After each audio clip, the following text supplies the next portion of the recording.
old Mississippi college financial aid only giving money to rich people. Put it up full mass. Once again, per Mississippi Today, the Mississippi Resident Tuition Assistance Grant, a college financial aid program intended for the middle class, has helped children of millionaires pay tuition. And if the poorest students apply, they are denied. That's due to a quirk of the law that makes Mississippi one of, if not the only state in the nation with a college financial aid program designed to specifically exclude low-income students. You got to think about the insanity of this. Mississippi is the poorest state in America, and they have a law, a rule that allows them to discriminate against poor people. Those who qualify for full federal Pell Grant and whose families generally make less than $32,000 a year. But the unusual nature of the grant isn't widely known. The Nonprofit Education Commission of the states, which tracks state level education policy, determined the exclusion was unique years ago. Put them up.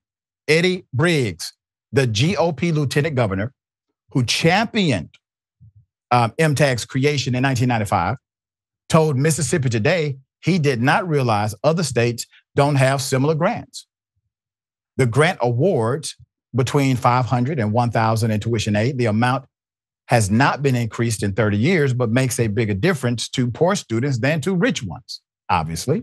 Even then, low-income students said it was unfair, but Briggs said, quote, people who can't afford college also pay taxes.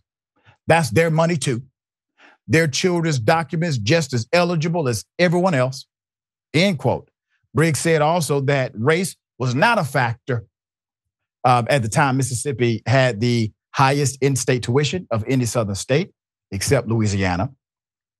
When the program became law in 1995, the goal was to help middle-class students whose families were too wealthy for Pell Grant, but would still struggle to afford college. This was a gap they were trying to remedy. But Briggs said he could not recall any discussions with other lawmakers about ensuring MTAG did not also go to students whose families could pay for the college on their own. According to news reports, legislators discussed creating an income cap of $75,000, but scrapped it at the last minute. Last year, just 8% of all MTAG recipients came from families that make less than $39,999. That's according to the annual report, OSFA. But nearly half of all dependent recipients were from families that make more than $100,000. 30 recipients were from families that make more than $1 million. The disparities in MTAG recipients go even deeper. White students make up nearly 3/4 of the grant's 17,600 participants. Black students comprise only 20%. Put them up. Senator Scott Delano, Republican out of Biloxi, said he only learned MTAG excludes the poorest students by design after he was asked to handle legislation that would finally remove the prohibition, a change that's due to the increased cost of college. So the representative said he had not been in favor of instituting an income gap on MTAG today because even though wealthier families can't afford to pay for college, they also pay taxes. This is their new line they're using now. An income gap was one of the unpopular elements of last year's financial aid proposal that died in conference. So after creating MTAG, Briggs hoped lawmakers would expand the grant to help even more students. But lately, lawmakers have mainly discussed cutting the programs or limiting who can receive financial aid. This session is the first time in recent years a bill that would expand financial aid without cutting existing programs is being taken seriously.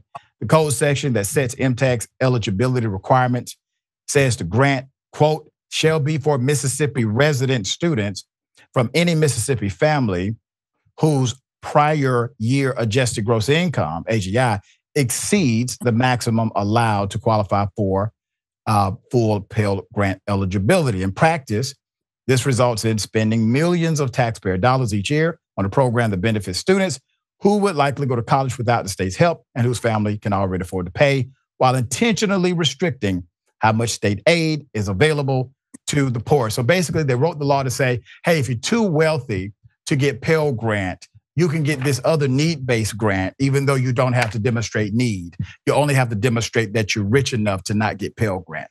It's insane. There are roughly 90,000 full Pell eligible students in Mississippi, according to the Mississippi Office of Student Financial Aid. But it's hard to say how many of these students are currently barred from MTAG because they are too poor because of the grant's additional requirements. Notably, having an ACT score above 15 or a GPA higher than 2.5. Multiple financial aid experts told Mississippi Today they were puzzled by the Pell exclusion. They haven't encountered a program structured like MTAG, though some noted that other states use last dollar scholarship programs, money to students who still have tuition bills after receiving financial or institutional aid to achieve a similar goal. All right. So Akil Bello, the senior director of advocacy and advancement at Fair Test, said, quote, "It seems punitive. It's basically forcing Black kids and Hispanic kids to get their money from the federal government while supporting middle-class white kids who are not poor. The kicker," Bello and other financial aid experts say, "is the amount of tuition assistance awarded under MTAG is a drop in the bucket compared to the cost of college today. The average in-state tuition in Mississippi is $8,564 per year. MTAG awards between $500 to a freshman and sophomores, $1,000 to juniors and seniors. Adding a test score requirement immediately creates a demographic question," Bello said. "There's a well-documented gap in ACT test scores by race. In 1995, the average composite score among Black students in Mississippi was 16.3, while the average score for whites in the district, 19.9, according to ACT. This meant the requirement was just high enough that Black students would be eligible, but more white students would still benefit. Once again, rigging the game to benefit one particular group. And here's the other thing. We make all these arguments about diversity, inclusion, and how individuals may not like diversity programs anymore. You got to stop talking about race according to racist people. And we have this situation where race is not a factor. We're talking about economic prowess here.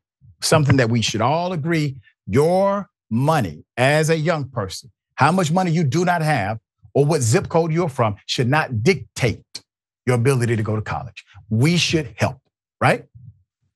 Clearly, if you can get rid of diversity programs, if you could get rid of scholarships for minority students, you can absolutely get rid of a policy that literally discriminates specifically against poor people. All right, Rickey, thoughts here? Yeah, they get real crafty with those laws. You know, that's why it was so important to get out and vote 2016, because Donald Trump had 3 United States Supreme Court justices that trying to overturn, you know, things like affirmative action. Yep.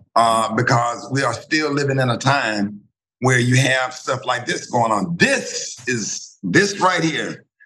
You're going to see a lot more of this. And the sad thing about the state of Mississippi, which is right next door to my home state, you know, Dr. Richey, it just don't seem that, you know, the Democrats or Black folk just have the votes. They're just outnumbered, like in so many crazy ways. I never see that state going blue, even like in the Jackson area. You know, it's just hard to win.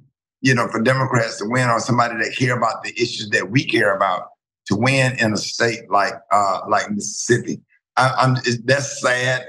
It's racist or whatever. Just because you don't use the N word or calling people in or riding around on a horse with a mask on or whatever, they find other ways to show their racism in policy and writing laws like what you just got finished talking about. Yep. That's really sad. Sad day. Yep. And that's the most dangerous policy, because a racist human being may impact one person, but a racist policy will impact millions. And that's exactly what you have here in Mississippi.